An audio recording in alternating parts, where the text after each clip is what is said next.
Welcome back in my YouTube channel doctor S के शाह। मेरा YouTube channel doctor S के शाह में आप सभी को स्वागत है।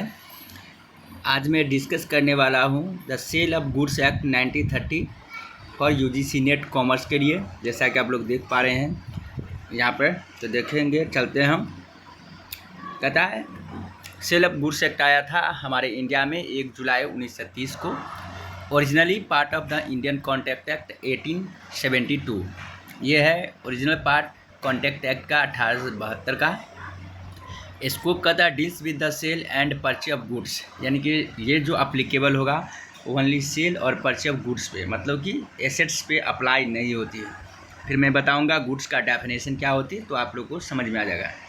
फिर कहता है एक्सटेंड, मतलब ये कहाँ कहाँ अप्लाई है इंडिया में। applied to whole of India except Jammu and Kashmir earlier, now applicable to all post 2019 changes। मतलब ये जम्मू एंड कश्मीर को छोड़कर इंडिया के हर एक स्टेट पे अप्लाई होती थी, बट अब जो है जम्मू एंड कश्मीर पे भी अप्लाई हो रही है। Governs contracts where ownership of goods is transfer from seller to buyer for price. ये जो होगा कॉन्ट्रैक्ट जहाँ पे गुड्स ट्रांसफ़र होती है सेलर टू बायर पे प्राइस के लिए, वहाँ पे ये लागू होगा। तो चलते हैं, देखते हैं।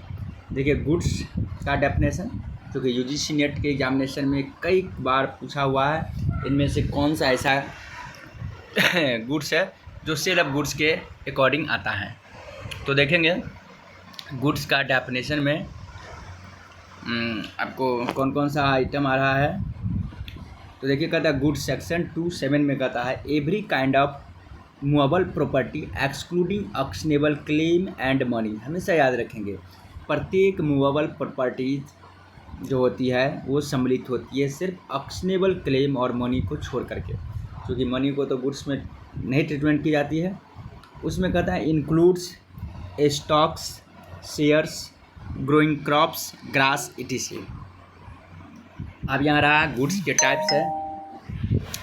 टाइप्स ऑफ गुड्स में एग्जिस्टिंग गुड्स, फ्यूचर गुड्स और कंटीजेंट गुड्स। एग्जिस्टिंग गुड्स का मतलब होता है ऑन्ड पोसेस्ड बाय सेलर, जो सेलर के पास गुड्स होती है। फ्यूचर गुड्स का मतलब टू बी मैन्युफैक्चर और प्रोड्यूस, वैसा गुड्स जो सेलर मैन्युफैक्चर या प्रोड्यूस करके जो प्रोवाइड करेगी उसको बोला जाता है फ्यूचर गुड्स।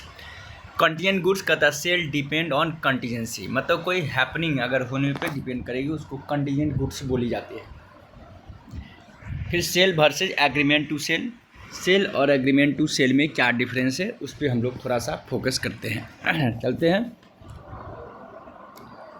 सेल में कहता है ओनरशिप ट्रांसफ़र इमीडिएटली। सेल में ओनरशिप उसी समय ट्रांसफ़र हो जाती है, जबकि एग्रीमेंट टू सेल में ट्रांसफ़र एट फ्यूचर डेट या कंडीशन। मतलब एग्रीमेंट टू सेल में सम फ्यूचर डेट में या कंडीशन को फुलफिल होने के बाद ट्रांसफ़र की जाती है।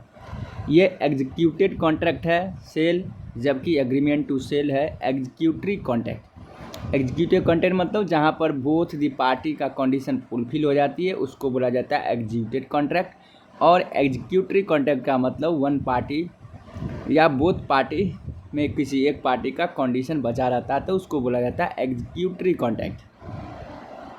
फिर कहता है buyer can issue for goods.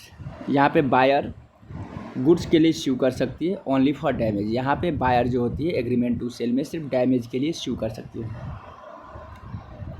Price का मतलब देखेंगे कहता है सेक्शन 210 में the money consideration for sale of goods, यानी कि मनी जो होती है सेल ऑफ गुड्स के लिए।